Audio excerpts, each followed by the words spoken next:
पिछले हफ्ते हम बात कर रहे थे बाहर में मंत्र तक हमने पढ़ा था।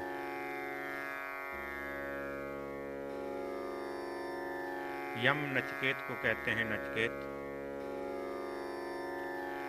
उस व्यापक जो परम ब्रह्म परमेश्वर है,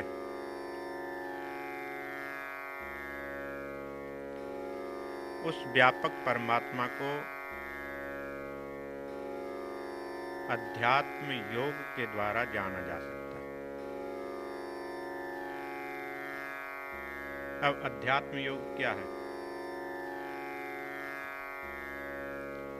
क्या वह अध्यात्म योग है जहां पर बहुत सालों तक लोग बैठ करके तपस्या करते हैं? यह वह अध्यात्म योग है जहां पर लोग बिना खाए बिना पिए कई दिन तक बैठे रहते हैं? उसको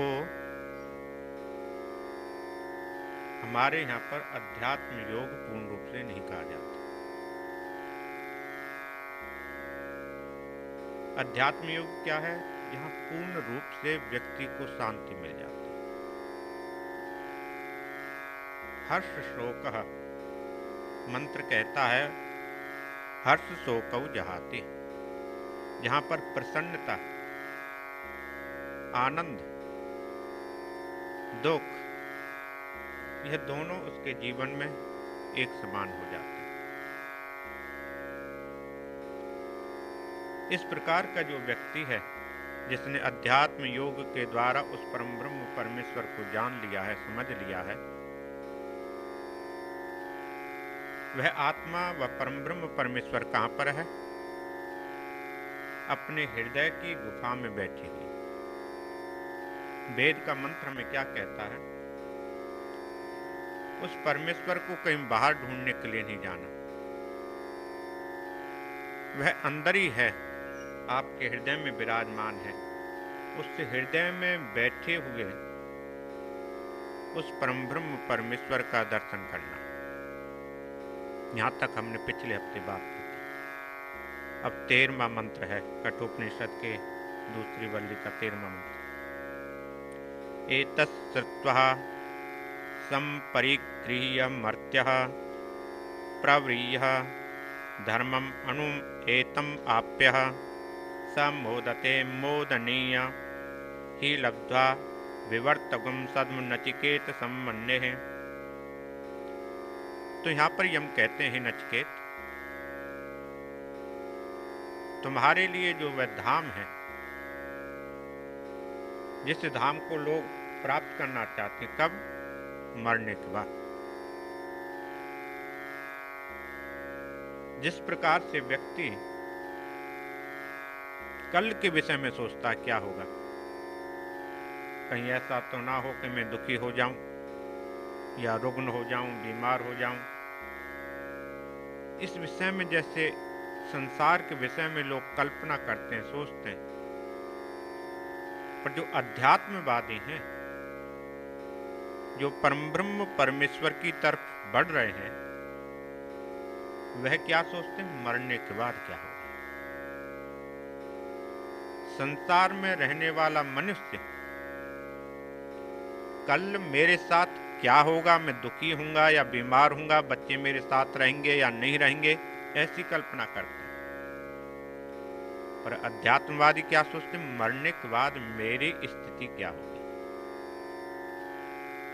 क्या मैं पुनः इस संसार में इसी प्रकार से आऊंगा जैसे अब हूं?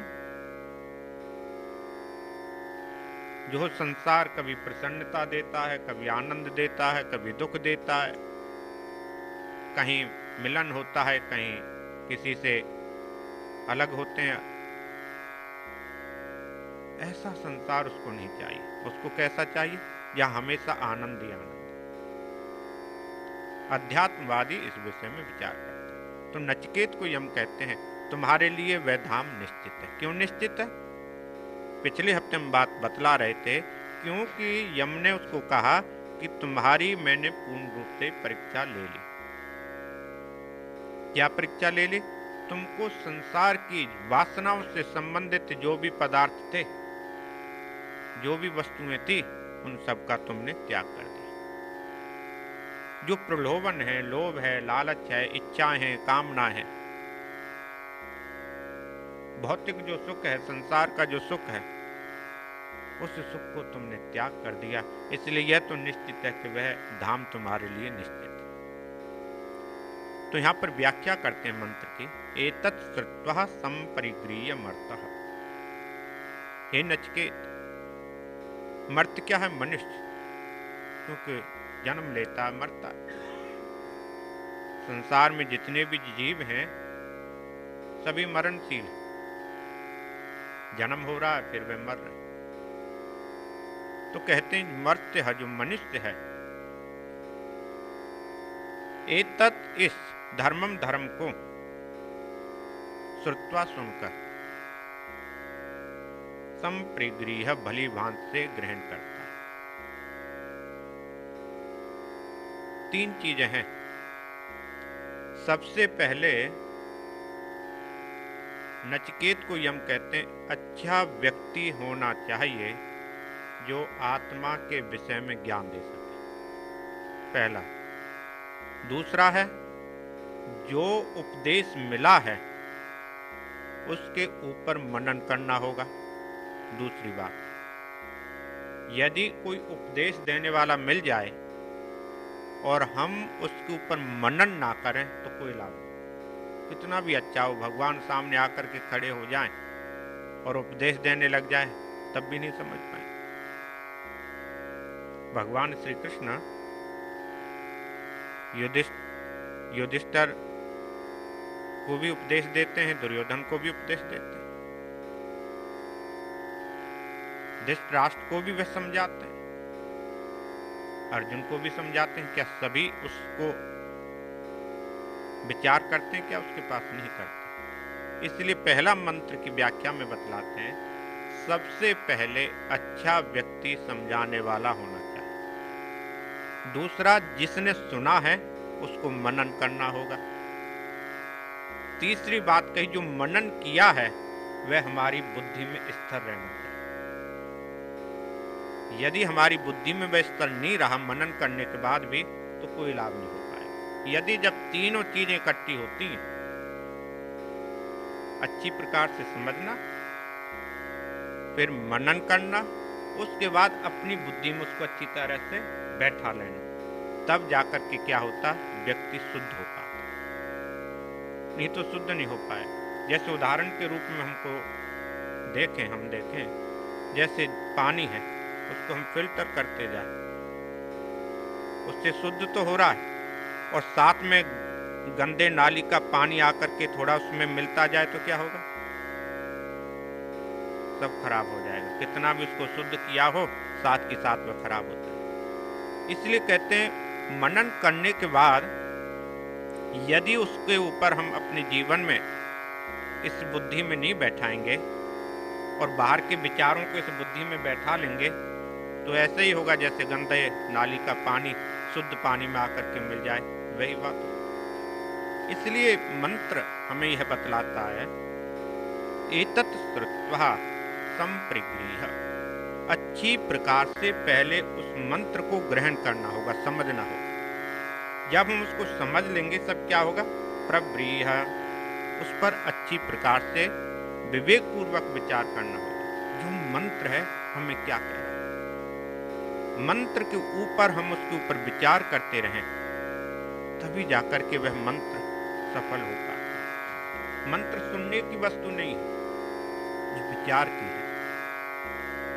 तो इसलिए कहते हैं संपरिगृह्य है, पहले उसे अच्छी प्रकार से पकड़ लो, ग्रहण कर लो, और उसके बाद क्या, प्रव्रीह, जब उसको ग्रहण कर लेंगे, पकड़ लेंगे, और पकड़ लेने के बाद क्या होगा, उसको तुम विवेक पूर्वक उससे विचार करो, तब यह हो जाएगा। तब क्या होगा, एतम अणुम, यह क्या है, जो अणुमन बहुत सूक्ष्म, जो ज्ञान है बहुत सूक्ष्म है, सूक्ष्म बहुत छोटा है, बहुत बारीक है, बहुत पतला है। उस पतली वस्तु को देखने के लिए यह आंखें काम नहीं कर पाती, उसको समझने के लिए ज्ञान की आवश्यकता है। तो इसलिए कहते हैं अणुम एतम, जो बहुत ही सूक्ष्म ज्ञान है, परम ब्रह्म परमेश्वर से संबंधित, आत्मा से संबंधित जो ज्ञान है, आप्य उसे वह जानेगा। कब जानेगा? उसके ऊपर विचार करेगा और उसके बाद अपनी बुद्धि में उसको बैठा। हम अपने जीवन में किसी भी कार्य को करते हैं और करने के बाद में उसके ऊपर विचार ना करें, छोड़ दें, तो उसका कोई लाभ नहीं हो पाएगा। तो जब ऐसा होगा, बहुत सूक्ष्म जो वस्तु है उसको वह समझने लगेगा। स मोदते मोदनीयम ही लत्वा, वह क्या? मोदनीयम, आनंददायक। वह परम ब्रह्म परमेश्वर जो है, आत्मा जो है, वह क्या है? मोदनीयम, आनंद देने वाली वस्तु। वह ऐसा नहीं है कि जिसको देख करके व्यक्ति विचलित हो जाए, डर जाए। वह मोदनीयम है। मोदनीय क्या? उससे आनंद मिलता। और आनंद कैसा? सह मोदते, आनंद भी कैसा मिलता है? आनंद में फिर वह मग्न हो जाता, डूब जाता, फिर उससे अलग नहीं हो सकता। मोदनीयम मोदते, मंत्र क्या कहता है? मोदनीयम, जिसका दर्शन करने से, जिसको समझ लेने से, जिसको प्राप्त कर लेने से क्या होता? आनंद की अनुभूति होती है। वो उस आनंद की अनुभूति में क्या होता है? मोदते, वह डूब जाता। यदि आनंद दायक कोई वस्तु हमारे सामने हो और उस आनंद देने वाली वस्तु में हम ना डूब पाए, तो क्या होगा? वह मोदते नहीं हो सकता। वह आनंद कैसा है? जिसमें व्यक्ति डूब जाता है। कैसे डूब जाता? उससे फिर बाहर वह निकल नहीं पाता, इतना आनंद वहां पर। विव्रतम सद्मः, इसलिए कहते हैं हे नचिकेत, विव्रतम सद्म मन्ये, जो धाम है परम धाम तुम्हारे लिए खुला। मंत्र यह हमें बतलाता है। सीधी सी बात है, 3 बातें उन्होंने बतलाई हैं। हमको किसी भी उस परम ब्रह्म परमेश्वर की साधना के लिए पहले शास्त्र को अच्छी प्रकार से, अच्छे व्यक्ति से समझना होगा। उसके बाद मनन करना होगा, विचार करना होगा, जितना हम मनन करेंगे। और मनन करने के बाद में उसको अपनी बुद्धि में हमें बैठाना होगा। यदि 3 वस्तुएं हमारे जीवन में रहेंगी तो तभी उस हम परम धाम तक पहुंच सकते हैं, अन्यथा नहीं पहुंच सकते। अन्यत्र धर्मादः, अन्यत्र अधर्मादः, अन्यत्र अस्मात् कृतं कृतात् कृतात्, अन्यत्र भूताश्च भव्याश्च यत् पश्यति तद्वद। जब नचिकेत को यम ने कहा तो नचिकेत के अंदर और जिज्ञासा हो गई। अब उसको जानना चाहता, इतनी देर से तुम बोल रहे हो वैसा है वैसा है क्या? उसके विषय में तो मुझे बतलाओ ना, क्या है? अन्यत्र धर्मातः, अन्यत्र उस परम ब्रह्म परमेश्वर को अलग से। अन्यत्र क्या होता? अलग। अलग कैसे? धर्मात, धर्म से। क्या उस परम ब्रह्म परमेश्वर को धर्म से जाना जा सकता? तो कहते हैं अन्यत्र नहीं। धर्म से भी उस परम ब्रह्म परमेश्वर को नहीं जाना जा सकता। अब धर्म क्या है? कि हम कई बार अपने जीवन में धर्म का आचरण तो करते हैं, धर्म का आचरण तो करते हैं, पर धर्म क्या है उस बात को नहीं समझ पाते। अब धर्म की परिभाषा क्या हो सकती है? मुझे किसी ने बतलाया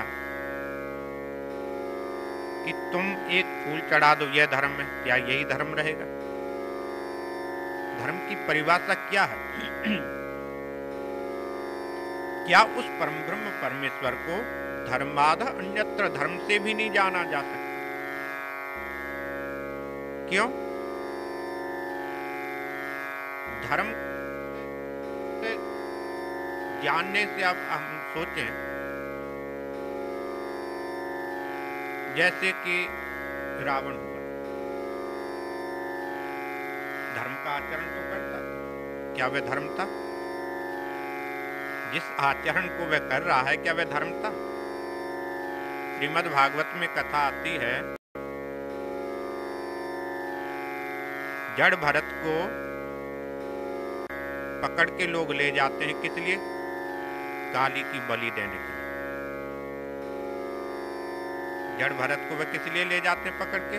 मां काली को जाकर के इसकी बलि देनी। जो बलि देने की इच्छा रख रहा है, जो राजा ने कहा उसको बलि देनी है, उसकी दृष्टि में वह धर्म है, पर वास्तव में क्या? धर्म नहीं है। धर्म की परिभाषा क्या हो सकती है, हम विचार करके देखें। इसलिए कहते हैं जिसको धर्म का हम कई बार क्या है कल्पना करते हैं, यह धर्म हो सकता है, परंतु वास्तव में नहीं होता। कई जो हम आचरण कर रहे हैं वह आचरण ही धर्म होगा, ऐसा कोई निश्चित नहीं है। आचरण इसलिए कहते हैं शुद्ध होना चाहिए। धर्म के लक्षण बतलाए हैं, धृति है, क्षमा है, दया है, दान है, यह क्या धर्म के लक्षण? अब हम दया भी छोड़ दें, दान भी छोड़ दें। एक आदमी कहे मैं सवेरे 4 बजे उठ करके पाठ करता हूं या जप करता हूं, तुम लोग 8 बजे तक सोए हुए रहते हो, अब उसको वह धर्म मान के बैठा। तुम 8 बजे उठते हो, मैं 4 बजे उठता हूं, 4 घंटे मैं माला जपता हूं, यह उसके जीवन में अभिमान। अब क्या यह अभिमान उसके जीवन में धर्म की तरफ लेकर के जा सकता है? धर्म कहता है विनम्रता उसके जीवन में आनी चाहिए। धर्म कहता है क्षमा उसके जीवन में आनी चाहिए। धर्म कहता है कि किसी दूसरे जीव को हम कष्ट ना पहुंचा पाए, वह धर्म कहता है। हम अपनी वाणी से, अपनी दृष्टि से, अपने कर्म से, अपनी क्रिया से यदि किसी को दुख देते हैं, वह क्या धर्म हो सकता है? इसलिए कहते हैं कि धर्म का जो लोग यह मैं धर्म कर रहा हूं ऐसा समझ करके मैं परमात्मा को मान लूंगा या समझ लूंगा, ऐसा भी निश्चित नहीं है, क्योंकि उसके जीवन में उसको स्वयं नहीं पता धर्म क्या। और फिर अधर्मात् अन्यत्रः, वह जो परमब्रह्म परमेश्वर है धर्म से भी अतीत है, अलग है, और अधर्म यानी पाप से भी अलग है। ना तो उस परमब्रह्म परमेश्वर को हम यही कह सकते हैं कि हम धर्म के आचरण से ही उस परमात्मा को जान सकते हैं, ना हम यह कह सकते हैं अधर्मातः, अधर्म से ही जान सकते हैं। जो पापी लोग हैं वह भी परमात्मा को प्राप्त हो जाते हैं। श्रीमद् भागवत में कथा आती है अजामिल ब्राह्मण के। पूरे जीवन भर वह क्या था, वेश्याओं के साथ रहा, चोरी करता रहा, लोगों को दुख देता रहा, और मरते समय अपने बेटे नारायण को पुकारा तो वह उसको कल्याण हो गया। और वह तो अधर्म था, जीवन भर क्या करता रहा, अधर्म, फिर भी उसे परमात्मा की प्राप्ति। क्यों? अंतिम समय में जो उसकी बुद्धि थी वह शुद्ध हो गई,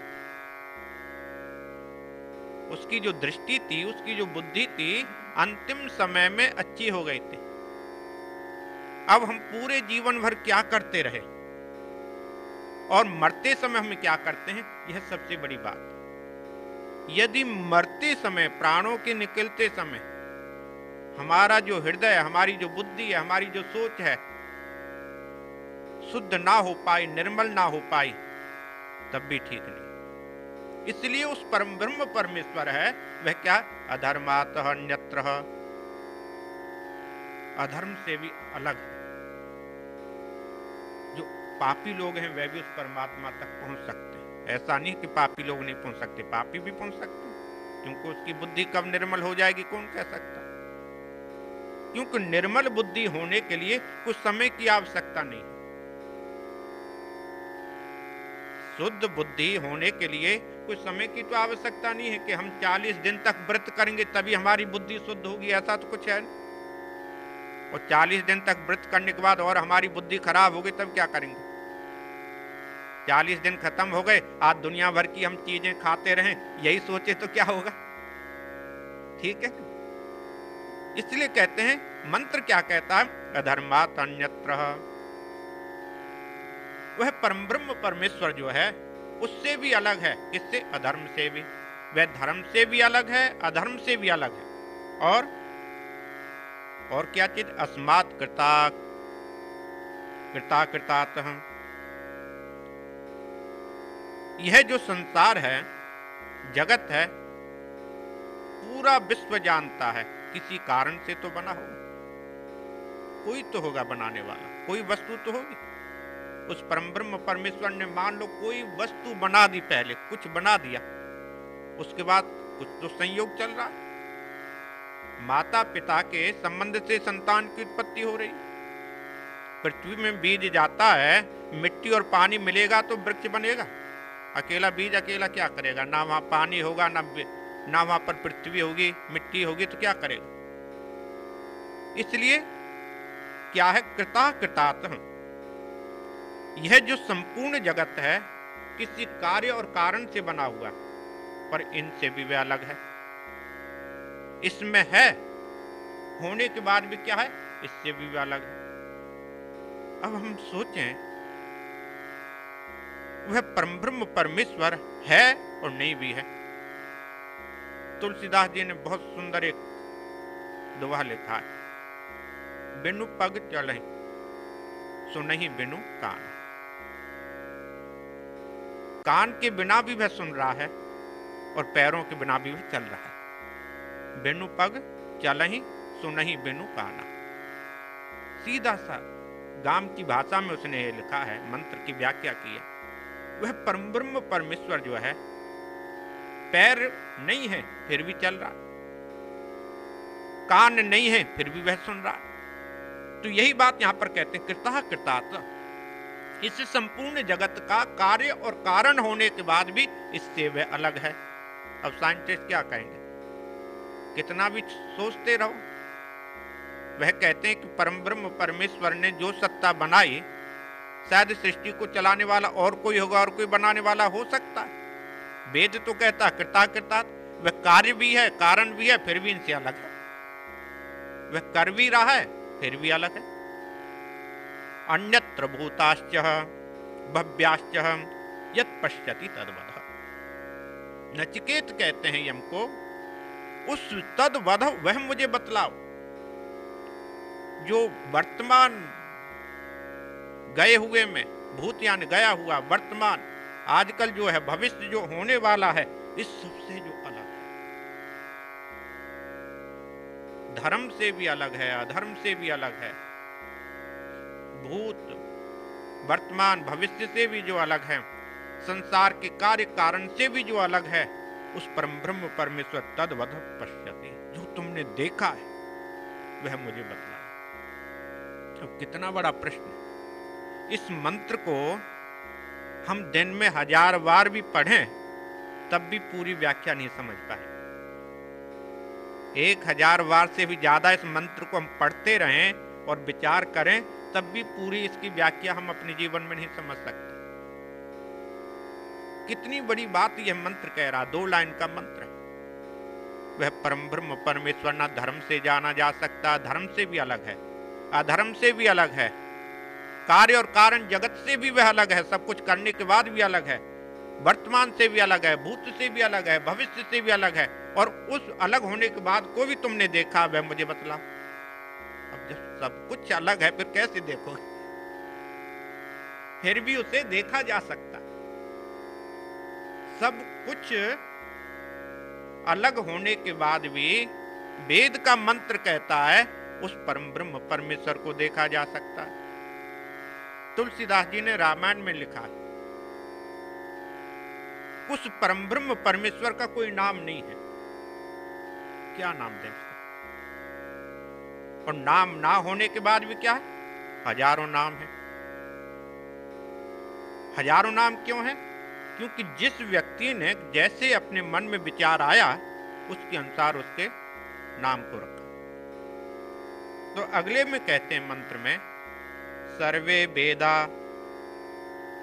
यमराज अब नचिकेत को बतलाते हैं जो तुम पूछ रहे हो वह है क्या। सर्वे वेदा यत् पदम आमनन्ति, समस्त वेद जिसके गुणों को आमनन्ति गाते हैं। वेद के जितने भी मंत्र हैं, पहले तो 1 लाख मंत्र थे पर अब 1 लाख नहीं मिलते, थोड़े से मिलते हैं। वह थोड़े से मंत्र भी क्या है? सर्वे वेदा यत् पदम आमनन्ति, समस्त वेद के जितने भी मंत्र हैं, जितने भी वेद हैं, उस परम ब्रह्म परमेश्वर का क्या करते हैं? आमनन्ति, गायन करते हैं, मंडन करते हैं, स्तुति करते हैं। और सर्वाणि तपांसि, उस परम ब्रह्म परमेश्वर को जानने के लिए तो लोग तपस्या करते हैं। तपस्या किस लिए करते हैं? उस परमात्मा को जानना। उस परम ब्रह्म परमेश्वर को जानने के लिए ही क्या लोग तप करते हैं। और फिर क्या होता है? यद वदंती, उनकी इच्छा क्या होती है? उसको हम जानते। एक जीव की इच्छा है तपस्या के द्वारा, उसको मैं जानना चाहता हूं आखिर वस्तु वह है क्या जो बिन नाम के है, बिना स्वरूप के है, जिसका कोई स्वरूप का भी वर्णन नहीं किया जा सकता। कभी कोई उसे निर्गुण कहते हैं, कभी कोई सगुण कहते हैं, कोई निराकार कहता है, कोई साकार कहता है। वह उसको तपस्या के माध्यम से जानने की वह इच्छा करता, चेष्टा करता है। और कुछ लोग क्या है? ब्रह्मचर्य, ब्रह्मचारी होकर के उस परम ब्रह्म परमेश्वर को जानना चाहते हैं। साधना है, साधक है कि मैं इसको इस प्रकार से जानूं। तत्पदम, वह जो पद है परम ब्रह्म परमेश्वर नामक, संग्रहण ब्रह्मीमि, संग्रहण मन सूक्ष्मता से, मैं विस्तार से नहीं कह सकता, यमराज कहते हैं मैं बहुत ही थोड़े से शब्दों में उसका वर्णन में तुम्हें बतलाऊंगा। क्यों? कि जो मैं बतलाऊंगा वही परम ब्रह्म परमेश्वर, यह भी निश्चित नहीं। संग्रहण वदंती, संक्षेप में मैं तुम्हें कहूंगा, इसलिए तुम यह मत मान जाना कि इतना ही परमात्मा। ठीक है? इसलिए वे कह रहे हैं तुम इतना नहीं समझ लेना कि उसकी सीमा को ही तुम बांध दो, सिर्फ परमात्मा इतना ही होता है, या उसकी यही सत्ता है, इससे ऊपर नहीं है, या यही उसका स्वरूप है, या यही उसका लक्षण है। इसलिए नहीं, संग्रहण वदंती, संक्षेप में तुमसे कहता। क्या संक्षेप में उन्होंने कहा? तत्ते पदम संग्रहण ब्रह्मीमि ओम इति एतत्। वह क्या है? संक्षेप में ओम। ओम ही परम ब्रह्म परमेश्वर है, ओम ही सब कुछ है, ओम के अलावा कुछ नहीं है। वह परम ब्रह्म परमेश्वर निराकार है, निरीह है, निरंजन है, स्वरूप से रहित है, और वह फिर ओम है। वह ओम ही किस प्रकार से साकार होता है, यह तो पुराणों में आपने पढ़ा। इसलिए वेद कहता है ओम इति एतत्, ओम जो मंत्र है यही ब्रह्म है। एतत् द्वयक्षरम ब्रह्म, एतद्व अक्षरम परम, एतद्व अक्षरम ज्ञात्वा यो यद इच्छति तस्य ततः। कहते हैं ओम क्या है? 2 सिर्फ शब्द है। ओम यह अक्षर ही, एतद यह अक्षर ही क्या है? ब्रह्म है, और यह अक्षर ही परम ब्रह्म है। ओम जो शब्द है वैसे तो आ उ मा 3 अक्षरों से बनता है, इसलिए वह कहते हैं एतद अक्षरम ब्रह्म, यही अक्षर जो ओम अक्षर है यही ब्रह्म है, और यही पर ब्रह्म है जिसके बाद में कुछ वस्तु है ही नहीं, जिसको जानने के बाद कुछ जानना शेष रहता ही नहीं। वह क्या है? पर ब्रह्म। और एतद एतद एव अक्षरम ज्ञात्वा, कहते हैं इस ओम अक्षर को जान करके क्या होता है, यह यद इच्छति तस्य तत्। यह माने जो व्यक्ति यद इच्छति जो चाहता है, तस्य तत् उसको वही मिलता है। ओम अक्षर को जानने के बाद जीव जैसा चाहता है और जैसी कल्पना करता है उसको वैसा ही मिलता है। भगवान श्री कृष्ण गीता में अर्जुन को कहते थे, अर्जुन जो व्यक्ति जिस स्वरूप से और जिस नाम से मुझे जपता है, मैं वही स्वरूप और उसी नाम से उसके सामने आकर के खड़ा हो जाता, वह अलग नहीं होता। साधारण उदाहरण देखें, तुलसीदास जी जब वृंदावन में जाते हैं, बंसी लिए हुए भगवान श्री कृष्ण को देखते हैं तो वह प्रणाम नहीं करते। उनकी क्या इच्छा? धनुषधारी होना चाहिए। क्यों? उनको जो धनुष लिया हुआ जो स्वरूप है वह उसकी आंखों में और हृदय में बसा हुआ है। मूर्ति का जो हम दर्शन करते हैं वह क्या है? वह जो दर्शन है, वह जो आकार है, वह हमारे हृदय में बसा हुआ है। इसलिए जब उसने इस प्रकार की इच्छा की तो मुरली की जगह पर उनको धनुषधारी श्री राम दिखलाई दे। तो यह मंत्र क्या कहता है? यद इच्छति तस्य तत्, जो जैसा चाहता है, जैसा उसका ध्यान करता है, वह तो वैसा ही हो जाता है। क्यों? उसको बाहर से तो आना नहीं। हमारे हृदय की जो इच्छा है, कल्पना है, सोच है, वह प्रकट हो जाती है।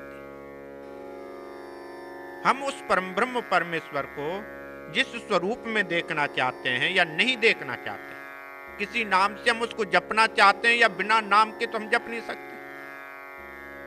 आखिरकार उस परम ब्रह्म परमेश्वर के लिए नाम तो कुछ देना पड़ेगा, तो किसको जपोगे? तुलसीदास जी कहते हैं जब नाम ही नहीं होगा तो किसका जप करेंगे, किसका ध्यान करेंगे? नाम और नामी एक नाम है, एक का नाम ही है। नामी क्या है? उसका नाम हमने दिया हुआ है। जिसका नाम दिया हुआ है वह तो सामने जब खड़ा होगा तभी आपको पता लगेगा, और नाम क्या है? सामने नहीं खड़ा तब भी आपको पता। यदि हम भगवान श्री राम का नाम लेते हैं, मूर्ति सामने नहीं होगी तब भी लेंगे, और यदि हम उस सिर्फ स्वरूप को ही देखना चाहते हैं, सामने मूर्ति होगी तभी उसका ध्यान करेंगे। इसलिए कहते हैं एतद जो मंत्र है, जो ओम नामक जो अक्षर है, यही ब्रह्म है, परब्रह्म है। और इस अक्षर से जो पाना चाहता है, जो उससे लेना चाहता, यदि इच्छति तद्वत्, जो उससे लेना चाहता वह उसको दे देता। अब जीव के ऊपर है हम उससे क्या चाहते हैं। हम मुक्ति चाहते हैं, ज्ञान चाहते हैं, संसार का सुख चाहते हैं, वैभव चाहते हैं, शरीर के सुख की आकांक्षा रखते हैं। हम जैसा चाहते हैं वैसे ही वह हमें प्राप्त हो जाता है। भगवान श्री कृष्ण गीता में सीधे अक्षरों में उसको अर्जुन को समझाता है, हे अर्जुन, कुछ नहीं है, किसी भी स्वरूप का तुम ध्यान कर लो, किसी भी नाम से तुम उस परम ब्रह्म परमेश्वर को जप लो, फिर आखिरकार वह मेरे पास ही आएगा। क्यों? ब्रह्म तो एक ही है, अलग तो हो नहीं सकता। एक ही ब्रह्म है, वह एक है। उसको लोग अनेकों नामों से जपते हैं, अनेकों रूपों से उसका ध्यान करते हैं। इसलिए ओम इति अक्षरम ब्रह्म, ओम ही ब्रह्म है, ओम ही परब्रह्म परमेश्वर है। इसलिए इस मंत्र का उच्चारण करना चाहिए। ओम का जो नाद है जब हमारे अंदर गूंजने लगता है तब क्या होता है? तब आनंद की अनुभूति होती है। हमारे ऋषियों ने जिस समय साधना की, तपस्या की, तपस्या करने के बाद में उन्होंने क्या देखा? ओम नाद उनके अंदर से प्रकट हुआ। ओम नाद की जो आवाज है, नाद क्या आवाज है, ओम की जो आवाज है, जैसे कुएं के अंदर हम बोलें और गूंजने की आवाज आती है, ऐसे अंदर से गूंजने की आवाज आई, वह आवाज थी ओम। तो वह तो कहते हैं एतद आलम्बनम श्रेष्ठः, श्रेष्ठम आलम्बनम परम, एतद आलम्बनम ज्ञात्वा ब्रह्मलोको महीयते। तो कहते हैं कि वह क्या है? एतद माने यही, क्या यही जो ओम है। तुलसीदास जी ने क्या लिखा? व्यापक अनल अनीय अज निर्गुण नाम न रूप। वह निरंजन है, निराकार है, अनीय है, अरूप है, कोई रूप नहीं, फिर भी हम उसका ध्यान करते हैं। तो कहते हैं कि वह आलंबन, एतद आलंबनम श्रेष्ठम, यही जो आलंबन है, आलंबन क्या है? आधार है। किसी भी वस्तु का आधार तो होगा। हम इस कुर्सी के ऊपर बैठे हुए हैं, कुर्सी आधार है हमारा जिस पर बैठे हैं। वो कुर्सी का आधार या छत है, वो छत का आधार नीचे वाली जमीन, कुछ ना कुछ तो आधार होगा। तो कहते हैं एतद आलंबनम श्रेष्ठम, यही सबसे उत्तम आलंबन है, आधार है। एतद आलंबनम परम, यही अंतिम है आधार, इसके बाद कोई आधार नहीं। हम सोचे हैं इसके बाद भी और कोई आधार होगा, पर ब्रह्म परमेश्वर के बाद भी और कोई आधार होगा, और किसी के हम उपासना करेंगे, ध्यान करेंगे, कुछ भी नहीं है। यही सबसे अंतिम है, इसके बाद कुछ भी नहीं है। एतद आलंबनम ज्ञात्वा ब्रह्मलोके महीयते। इस आधार को जब व्यक्ति जान जाता है, समझ लेता है, तो तब क्या होता है? ब्रह्मलोके महीयते, वह ब्रह्मलोक में क्या है? पहुंच जाता है। उसके बाद उसको कुछ जानना शेष नहीं है। इसके बाद हम सोचें, ओम के जानने के बाद भी शायद और कुछ होगा, कुछ नहीं होता, बिल्कुल वहां पर समाप्त हो जाता है। और जब समाप्त हो जाएगा उसके बाद कुछ शेष रहता नहीं। इसलिए यम कहते हैं नचिकेत, एतद आलंबनम श्रेष्ठम, यही जो आधार है सबसे श्रेष्ठ है। कौन? ओम। तो यही आधार अंतिम है, इसके बाद कुछ नहीं है जानना। इसी को जानना व्यक्ति के लिए सबसे कल्याणकारी। क्यों? ना जायते म्रियते वा पिपश्चे, गीता के अंदर भी भगवान श्री कृष्ण ने बोला है यही, दूसरे अध्याय में, आत्मा ना मरती है, ना जलती है, ना काटी जाती है, ना सुखाई जाती है। यही मंत्र है। कठोपनिषद का यही मंत्र गीता में ऐसे एक दो शब्दों को फर्क पड़ा होगा, वैसे के वैसे मंत्र। ना जायते म्रियते वा विपश्चेत, नायम कुतश्चिन बभूव कश्चित, अजो नित्यः शाश्वतोयम पुराणो, ना हन्यते हन्यमाने शरीर। हमारी समस्या क्या है? हम अपने आप को अलग करके बैठे हुए। हमारी समस्या यही है ना, हम अपने आप को परमात्मा से अलग करके बैठे हुए है नहीं, फिर भी हम मान के बैठे। और जब तक हम इस बात को मानते रहेंगे तब तक क्या है, उसको हम समझ नहीं पाए। हमने सोचा क्या है कि आत्मा मरती है, हम ऐसा सोचते हैं। शरीर नहीं मरता, हम ऐसा सोचते हैं। यदि शरीर का विनाश होता है, हम ऐसा जान ले और मान लें, मानने के लिए हम तैयार नहीं होते। हम सोचते हैं हम हमेशा रहने वाले हैं, दूसरा मरेगा मर जाए पर हम नहीं मर सकते। क्यों? कि हमें अपने शरीर के ऊपर गर्व है, अभिमान है। जिसको हम देखते हैं उसके ऊपर हम अभिमान करते हैं, और जो हमें दिखलाई नहीं देती, जिसके माध्यम से हम बोल रहे हैं, वह सत्य है, उसको हम असत्य मान के बैठे हैं। जो सत्य है हम उसको असत्य मानना है, जो असत्य है उसको हमने सत्य माना। शरीर सत्य नहीं है या असत्य है, फिर भी हम शरीर को सत्य मान रहे हैं। आत्मा सत्य है, आत्मा के विषय में हम की सोच ही नहीं रहे। तो इसलिए कह रहे हैं यम नचिकेत को, यही नचिकेत, जो आत्मा है, परम ब्रह्म परमेश्वर है, तत्व है, जिसके माध्यम से यह समस्त संसार चल रहा है, उसकी छोटी सी जो क्षमता है आपके अंदर और मेरे अंदर बैठी, छोटा सा अंश। भगवान श्री कृष्ण ने गीता में क्या कहा था अर्जुन को? अर्जुन, 4 हिस्से हैं, 4 में से एक अंश से तीनों लोग चल रहे हैं, और 3 लोग मेरे क्या हैं? अमृत स्वरूप हैं। यही बतलाया था गीता में, भूल गए शायद, याद है? याद है, यही बतलाया था। 4 मेरे हिस्से हैं, एक अंश से समस्त तीनों लोगों को मैं चला रहा हूं, और 3 अंश क्या है? अमृत हैं, इनको मैं बीच में नहीं ले। तो उस एक अंश से तीनों लोक चल रहा है, और उस तीनों लोकों में हमारी कितनी गिनती होगी सोचो। वह हमारे अंदर एक आत्मा बैठी हुई, हम उस कितने अणु होंगे, कितने छोटे होंगे, आप हम विचार करके देखें। वह आत्मा हमारे अंदर है, और वह क्या है? ना जायते, वह जन्म भी नहीं ले रही, ना म्रियते, वह मर भी नहीं रही, वह विपश्चित, कहते हैं क्या है? वह तो क्या ज्ञान स्वरूप आत्मा, आत्मा ज्ञान स्वरूप है। वह मर भी नहीं रही, जन्म भी नहीं ले रही। नायम कुतश्चित बभूव कश्चित, ना कुतश्चित, ना वह किसी की हुई है और ना किसी की वह होने वाली। हम सोचे यह आत्मा मेरे साथ बंद करके बैठी रहे, ऐसा नहीं हो सकता। यदि ऐसा होता तो हम दिन पर दिन बूढ़े नहीं होते, जवान ही बने रहते।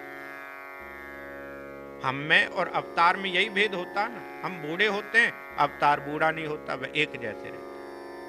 स्वर्ग में जो रहने वाले जो देवता हैं, उनके आकार में परिवर्तन नहीं आता, बदलाव नहीं आता, वे एक जैसे रहते हैं। आज भी ऐसे हैं, कल भी वैसे रहेंगे। और हम अब ऐसे हैं, 1 घंटे के बाद हम धीरे धीरे कमजोर होते जा रहे हैं। दिखलाई नहीं देते, बात अलग है, पर हो तो रहे। हर क्षण पर हम धीरे धीरे कमजोर हो रहे हैं, क्योंकि हमको गिरना है, मरना है। पेड़ में लगा हुआ जो पत्ता है, हरे से कब पीला हो जाता हमें पता भी नहीं लगता। जब पूरा पीला हो जाता तभी हम समझ पाते हैं पीला हो गया, पर होता तो रोजाना। वैसे ही हमारी स्थिति है, हम रोजाना नीचे नीचे नीचे नीचे जाते जा रहे हैं, पर हम दिखलाई नहीं दे रहे। इसलिए यम कहते हैं नचिकेत को, हे नचिकेत, ना ही वह किसी की नहीं हुई, ना किसी की होगी। कितना भी कोई व्यक्ति विचार कर ले, क्योंकि वह किसी की हो नहीं सकती। क्यों नहीं हो सकती? वह नित्य है। नित्य वस्तु, किसी को नित्य वस्तु को बांधा तो नहीं जा सकता। जो नित्य वस्तु है, जिसका कभी नाश नहीं होता, जो शाश्वत है, अजर है, अमर है, अविनाशी है, उसको कैसे हम बांध सकते हैं? आत्मा अजर है, अमर है, अविनाशी है, नित्य है, इसलिए वह किसी की नहीं हुई। अजो नित्य शाश्वतो यम पुराण हो, यह नित्य है, शाश्वत है, हमेशा रहने। शाश्वत क्या? जो हमेशा रहती है। इसलिए कहते हैं वैदिक शाश्वत सनातन धर्म। सनातन धर्म के साथ कहते हैं वैदिक शाश्वत सनातन धर्म, सदैव रहने वाला, आज भी है। जब सृष्टि है तब भी रहेगी, सृष्टि पुनः प्रारंभ होगी तब यह फिर प्रारंभ। वैदिक ज्ञान समाप्त होने वाला नहीं, वैदिक ज्ञान समाप्त होने वाला नहीं है। परम ब्रह्म परमेश्वर के साथ में यह ज्ञान उसके अंदर ही जाएगा, उससे यह प्रकट हो जाएगा। क्योंकि यह जो ज्ञान है किसी व्यक्ति का दिया हुआ तो नहीं, ना मेरा दिया हुआ, ना आपका दिया हुआ, ना किसी का दिया हुआ। यह तो शाश्वत ज्ञान है, यह हमेशा रहने वाला ज्ञान है। यह बात अलग है, कम दिखलाई दे सकता है, क्योंकि बादल जब आ जाते हैं सूर्य का प्रकाश भी कम दिखलाई देता। अधिक पाप के होने पर कम हो सकता है, पर समाप्त नहीं हो सकता, क्योंकि वह शाश्वत है। ना हन्नते हन्यमाने शरीरे, कहते हैं कि शरीर का नाश किए जाने पर भी इस आत्मा का नाश नहीं होता। तो अब अगला मंत्र अगले हफ्ते करें। यही मंत्र गीता में भगवान श्री कृष्ण ने बताया।